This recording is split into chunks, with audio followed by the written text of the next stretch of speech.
Selamat siang Pak, selamat siang teman-teman.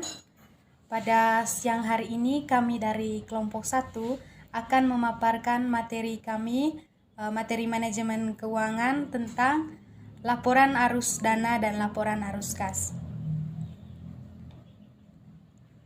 Kelompok 1 kami terdiri dari yang pertama Cintaman, yang kedua Ferdinandus Ali, yang ketiga Kelvianus S. Jawar, yang keempat Martadin, yang kelima Ronaldo Alembang, yang keenam Relina Liliosa, dan saya sendiri Digna Sartika Nahum. Sebelum kita mengetahui lebih dalam tentang laporan arus dana, yang pertama yang perlu kita ketahui yaitu pengertian dari laporan arus dana tersebut. Jadi, laporan arus dana adalah pernyataan yang menunjukkan naik turunnya posisi keuangan atau perubahan modal kerja entitas antar 2 tahun keuangan. Jadi laporan aliran dana itu menampilkan status keuangan suatu organisasi yang memastikan perbandingan dan analisis yang mudah antara 2 periode akuntansi. Jadi pada laporan arus dana itu diketahui dengan jelas sumber dana berasal dari mana. Misalnya berasal dari pendapatan penjualan produk. Kemudian penggunaan dana tersebut untuk apa? Misalnya untuk membayar biaya sewa gedung. Nah, arus dana itu untuk menjelaskan mengapa ada perubahan keuangan dari tahun sebelumnya atau dari tahun lalu ke tahun yang sekarang itu. Pernyataan aliran dana disiapkan itu untuk tujuan khusus, yaitu tujuan internal seperti yang digunakan oleh manajer. Itu. Jadi dari laporan arus dana itu kita bisa mengetahui bagaimana posisi keuangan perusahaan pada periode yang bersangkutan. Apakah mengalami laba atau keuntungan atau malah mengalami rugi. Yang berikutnya, informasi dasar yang diperlukan untuk menyusun laporan arus dana itu berasal dari neraca. Jadi pada neraca itu kita bisa mengetahui informasi seperti nilai aktiva, nilai kewajiban, dan nilai ekuitas dari 2 periode akuntansi. Dari neraca, kita bisa mengetahui informasi mengenai keseimbangan perusahaan yang di dalamnya menyangkut pendapatan serta biaya laba rugi. Laporan posisi keuangan juga atau neraca akan menjadi dasar bagi sebuah perusahaan dalam menghasilkan keputusan bisnis. Untuk materi yang berikutnya saya berikan kepada teman saya Acindaman untuk lanjutkan penjelasannya. Baik, saya akan melanjutkan presentasi dari teman-teman. Yang pertama, 3 langkah yang diperlukan untuk menyusun laporan sumber dan penggunaan dana. 1. Menentukan jumlah dan arah perubahan, yaitu positif atau negatif. Yang kedua, pengelompokan perubahan ke dalam sumber dan atau penggunaan dana. Yang ketiga, mengkonsolidasi informasi menjadi laporan sumber dan penggunaan dana. Dalam menyusun laporan sumber dan penggunaan dana, dalam arti kas, langkah-langkah sebagai berikut: menyusun laporan perubahan neraca yang menggambarkan perubahan masing-masing elemen neraca dari 2 periode waktu. Mengelompokkan perubahan tersebut dalam golongan atau faktor yang memperbesar kas dan memperkecil kas. Laporan sumber dan penggunaan dana yang berarti laporan yang menggambarkan dari mana dana didapatkan dan untuk apa dana itu digunakan dengan laporan sumber dan penggunaan dana. Rumusan. Yang pertama, sumber dana. Sumber dana meliputi setiap penurunan aktiva dan setiap kenaikan utang atau ekuitas. Yang artinya di sini dana yang tersimpan oleh bank yang nantinya akan digunakan oleh bank untuk menjalankan fungsinya. Perolehan dana ini dapat berasal dari bank itu sendiri berupa setoran modal pemilik saham dan laba ditahan, atau dari masyarakat berupa tabungan giro deposito, atau dari lembaga lainnya. Pendanaan dari utang atau pinjaman, yaitu sumber dana perusahaan sendiri, dapat diperoleh dari teman atau saudara, investor perorangan lainnya, para pemasok bahan baku pemberi pinjaman berbentuk aset, bank-bank komersial, program-program yang didukung oleh pemerintah, lembaga-lembaga keuangan swadaya masyarakat, perusahaan-perusahaan besar, dan perusahaan modal. Ini juga disebut sebagai dana eksternal perusahaan, yaitu dana yang berasal dari pihak di luar perusahaan. Contoh, modal baru atau berhutang. Modal baru berarti menerbitkan saham baru, sedangkan utang berarti dihadapkan dengan pilihan jangka panjang dan pendek. Yang pertama, utang jangka pendek, yaitu utang jatuh tempo pelunasannya kurang dari 1 periode, contohnya utang kepada suplier dan bahan baku dan kredit dagang. Yang kedua, utang jangka panjang. Utang jangka panjang merupakan utang yang jangka waktu pelunasannya lebih dari 1 periode yang biasanya 5 tahun ke atas. Contohnya obligasi dan utang hipotek. Yang kedua, penggunaan dana. Penggunaan dana meliputi setiap kenaikan aktiva dan setiap penurunan utang atau ekuitas. Ya, terima kasih atas waktu yang diberikan kepada saya. Saya atas nama Kelvianus Santa Cruz Jawar ingin melanjutkan slide yang ke-6 mengenai laporan arus kas. Laporan arus kas ini menunjukkan ringkasan penerimaan dan pembayaran kas perusahaan selama periode berjalan. Laporan arus kas ini dapat membantu manajer keuangan untuk menilai dan mengidentifikasi. Yang pertama, kemampuan perusahaan memperoleh arus kas masuk bersih dan di masa yang akan datang dari kegiatan operasional untuk membayar utang, bunga, dan dividen. Yang kedua, kebutuhan dana dari luar perusahaan. Yang ketiga, adanya perbedaan antara penerimaan bersih dan arus kas bersih dari kegiatan operasional. Yang keempat, dampak investasi pendanaan transaksi kas maupun non-kas. Saya ingin menjelaskan sedikit mengenai laporan arus kas ini. Laporan arus kas memiliki pengaruh yang sangat penting bagi bisnis kita. Sebagai pelaku bisnis, kita memahami arus kas. Memahami dulu arus kas, bagaimana arus kasnya. Bukan hanya seorang akuntansi saja. Dengan adanya laporan keuangan ini, kita akan mengetahui kondisi perusahaan dalam kondisi untung atau dalam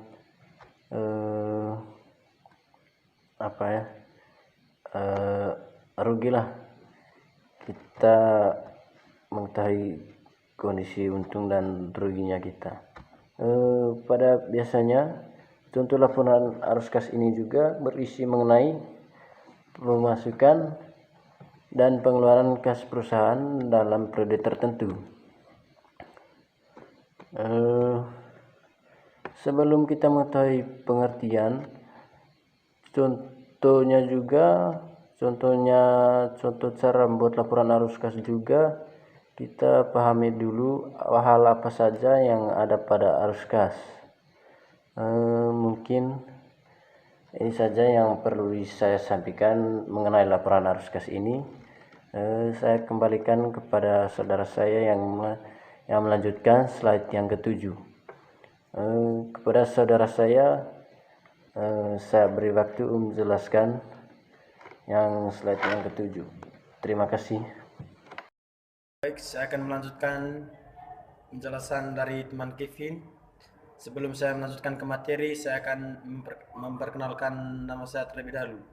Nama saya Ferdinandus Ali, Prodi Manajemen semester 3, NIM 2021003. Nah, di sini isi dan bentuk laporan dikelompokkan pada 3 bagian penting laporan. Secara sederhana, laporan adalah bentuk penyampaian informasi secara lisan maupun tulisan. Informasi yang disampaikan melalui laporan bisa bermacam-macam, tergantung kebutuhan mulai dari berita, keterangan, pemberitahuan, ataupun pertanggungjawab. Nah, dan ada 3 kelompok bagian penting, yaitu 1. Arus kas dari kegiatan operasional. Arus kas kegiatan operasional adalah arus kas yang berasal dari transaksi dan yang berasal dari kegiatan itu sendiri. Biasanya, transaksi ini berupa pemasukan atau pengeluaran perusahaan. Nah, contohnya adalah transaksi yang mencakupi penerima uang dari konsumen, pembayaran utang dan gaji karyawan, lunas pajak, dan lain sebagainya. 2. Arus kas dari kegiatan investasi. Arus kas dari kegiatan investasi ini adalah arus kas dalam bentuk pemasukan atau pengeluaran. Umumnya, arus kas ini yang mempengaruhi investasi dalam aset non lancar. Arus kas dari kegiatan investasi ini adalah yang berhubungan dengan aktivitas menjual atau pembelian dari aktivitas perusahaan. Contoh di sininya adalah seperti transaksi yang mencakupi penjualan dan pembelian aset tetap seperti peralatan dan gedung. 3. Arus kas dari kegiatan perdana. Biasanya, arus kas dari kegiatan perdana ini berasal dari transaksi yang mempengaruhi utang dan ekuitas perusahaan. Di sini, hal ini umumnya transaksi yang mencakupi penerbitan atau penghentian surat berharga ekuitas dan utang. Contohnya adalah penjualan obligasi, pembayaran dividen, emisi saham, dan lunas kredit dan bank.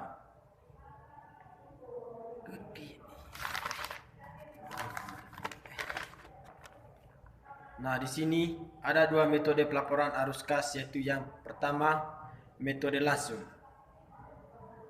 Penjelasan metode langsung. Laporan arus kas menggunakan metode langsung berdasarkan pada jurnal yang berkait dengan kas dan rekening koran bank. Metode ini menggunakan informasi berkait aktivitas operasi perusahaan dalam penyusunannya. Sedangkan penerimaan dan pengeluaran perusahaan akan dikelompokkan berdasarkan pada aktivitas operasi. Pada bagian selanjutnya akan dicatat penerimaan serta pengeluaran kas yang berasal dari aktivitas investasi dan perdana. Laporan arus kas menggunakan metode langsung membutuhkan waktu yang sedikit lebih lama. Untuk penyusunan rincian ketiga elemen aktivitas, namun hasil dari laporan arus kas metode langsung tetap bisa dipertanggungjawabkan dengan tingkat keakuratannya. Yang kedua, metode tidak langsung.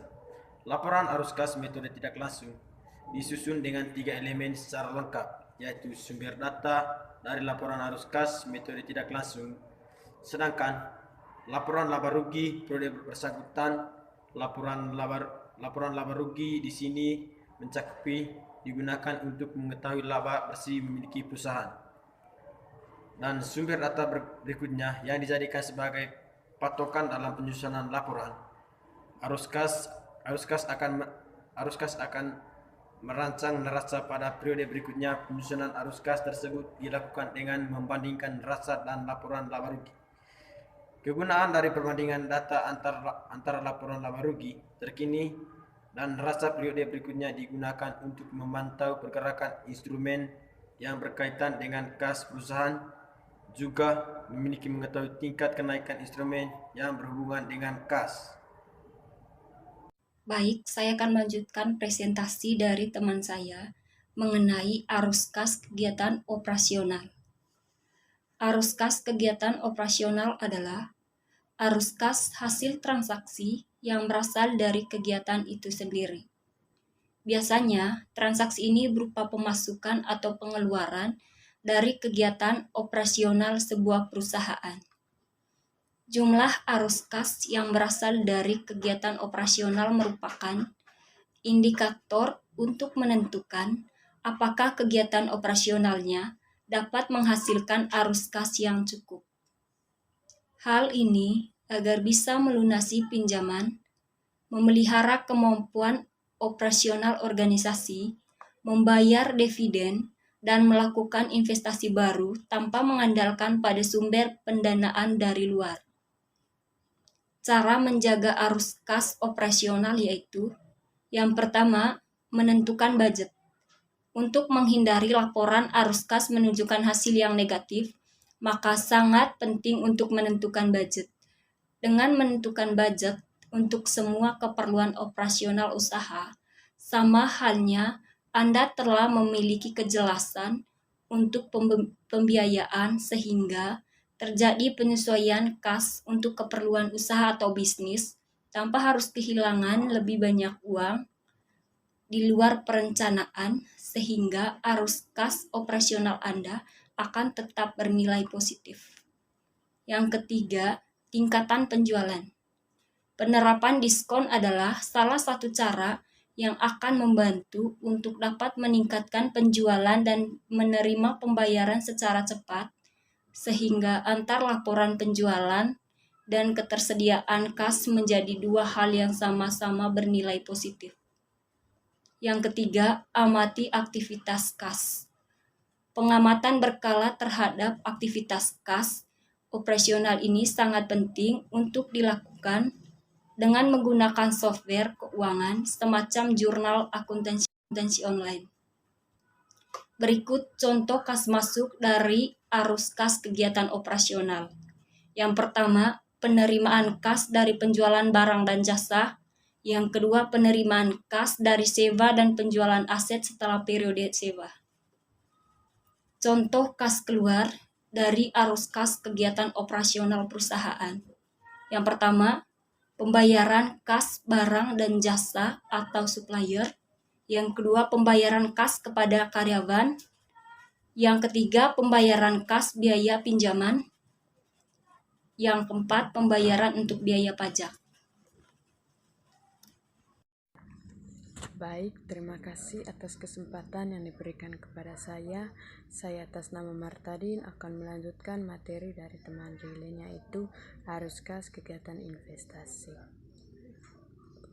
Bicara arus kas kegiatan investasi ini, tentunya kita belajar mengenai uang masuk dan uang keluar yang berkaitan dengan periode pembukuan, meliputi siklus kegiatan dalam jangka panjang yang mempengaruhi investasi berupa aktiva tetap, saham maupun pemberian pinjaman yang menciptakan piutang. Arus kas masuk ini dari aktivitas investasi meliputi yang pertama, hasil penagihan pinjaman jangka panjang kepada pihak tertentu, di mana menjadi kegiatan investasi yang dimana bunga tidak termasuk di dalamnya. Untuk yang kedua, pengeluaran yang terjadi karena adanya pembelian aktiva tetap dan aktiva tidak berwujud. Nah, untuk yang berikutnya, hasil penjualan aktiva tetap dan tidak berwujud akan produktif lainnya yang tidak termasuk dalam persediaan. Untuk yang berikut, keempat, hasil penjualan surat berharga yang merupakan investasi maupun milik sendiri, yaitu seperti saham. Nah, untuk arus kas keluar misalnya, yang pertama, pembayaran untuk aset tetap, aktiva tidak berwujud, dan aktiva jangka panjang lainnya, termasuk pengembangan yang dikapitaliskan, pembelian investasi jangka panjang, peroleh saham dan atau instrumen keuangan perusahaan lain, pemberian pinjaman pada pihak lain. Untuk yang terakhir, pembayaran untuk aset lain yang digunakan dalam kegiatan produktif seperti hak paten atau tidak termasuk perusahaan yang merupakan persediaan operasional. Untuk materi selanjutnya saya persilakan teman Rona. Baik, saya akan melanjutkan presentasi dari arus kas kegiatan pendanaan. Arus kas dari aktivitas pendanaan adalah bagian dari laporan arus kas perusahaan yang menunjukkan arus kas bersih yang digunakan untuk mendanai perusahaan. Aktivitas pembiayaan ini termasuk transaksi, hutang, ekuitas, dan dividen. Arus kas dari aktivitas pendanaan ini memberikan investor informasi tentang kekuatan keuangan perusahaan dan seberapa baik struktur modal perusahaan yang dikelola. Sebagai contoh, berikut ini informasi perusahaan pada bagian kegiatan pendanaan dari laporan arus kas, yaitu yang pertama, pembelian saham kembali atau arus kas keluar. Dan yang kedua, penerimaan dari hutang jangka panjang atau arus kas masuk. Yang ketiga, pembayaran hutang jangka panjang atau arus kas keluar. Dan yang terakhir, pembayaran dividen atau arus kas masuk. Dalam laporan arus kas dari aktivitas pendanaan atau cash flow from financing aktivitas atau SPV dengan pemilik perusahaan, investor, dan kreditur, laporan ini menunjukkan dana arus kas bersih digunakan untuk menjalankan perusahaan termasuk hutang, ekuitas, dan dividen. Berikut ini adalah contoh kas masuk dari arus kas kegiatan pendanaan. Yang pertama, penjualan obligasi. Yang kedua, pembayaran dividen. Yang ketiga, emisi saham. Yang keempat, pelunasan kredit di bank. Dan contoh arus kas keluar. Yang pertama, pembelian saham kembali. Yang kedua, pembayaran hutang jangka panjang. Demikian presentasi kami hari ini. Jika ada kata-kata yang kurang berkenan di hati selama presentasi berlangsung, kami mohon maaf. Sekian dan terima kasih. Selamat siang.